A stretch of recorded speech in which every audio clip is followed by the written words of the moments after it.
wool trade after the First World War. So in some ways, a story that started with England's wool trade in the 1600s ends really lovely, in a really lovely way with Rothenstein painting that portrait in the early 20th century. Thank you. Thank you so much. Thank you so much, and the great images as well. They're also in the book. It's a quick plug. Now, sir, how's your student doing? I wouldn't have the impertinence to comment. She's wonderful. Can you hear me? No. Okay, I'll use this. You can hear me now? Yeah, that's fine. Well, Nandini's done all the hard work. First, of course, by writing this book. I don't know how many years it took her. Probably not very long if I know her pace of work. But then now it's giving us this masterly summary of it, see, so that we all know what it's about.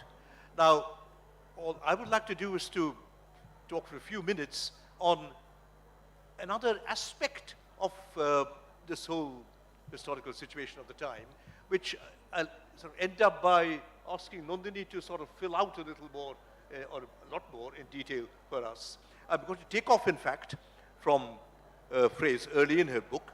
She says that the history that she's describing marks a turning point in the history of both nations, both England or Britain and India. And she does, in fact, record so remarkably, so memorably, what is, in retrospect, a key point of a long transition from one to another way in which I think Europe regards India in general and the East, sorry, India in particular, and the East in general. And in fact, okay, thanks. And in fact, I think rather than say transition, one should call it a juxtaposition. A transition is a movement from point A to point B. But here you have the 2 points, as it were, existing side by side, and are both, I think, quite active around the time that Roe made his voyage, around the time that there was the great English Renaissance literary movement going on, and the reflection you get there, what is a very different way of looking at India. Now look, on the one hand, of course, Europe has had business relations with India, with the East, and to India, maybe not quite to that extent, from for a very long time. If you discount what it was like in the remote classical past, I mean, Greek pottery has been traced in the ruins of Tamluk, of Tamralipto in Bengal, right? Whether brought there directly or indirectly by Arabs or whoever.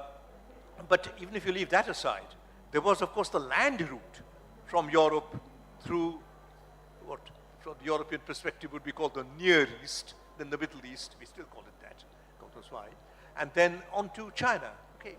And then much later, beginning maybe about a century or so before the time of Thomas Roe, the sea route. Okay? First the Portuguese, then the various other European powers. And they come to India, and this book is one of the most fascinating accounts of how they engage with India as a real country with which they're going to trade, with which they're going to have diplomatic relations, they're going to negotiate, there's going to be violence, conflict from time to time, intrigue, illness. So there is that very real India which we can recognize to this day. Okay?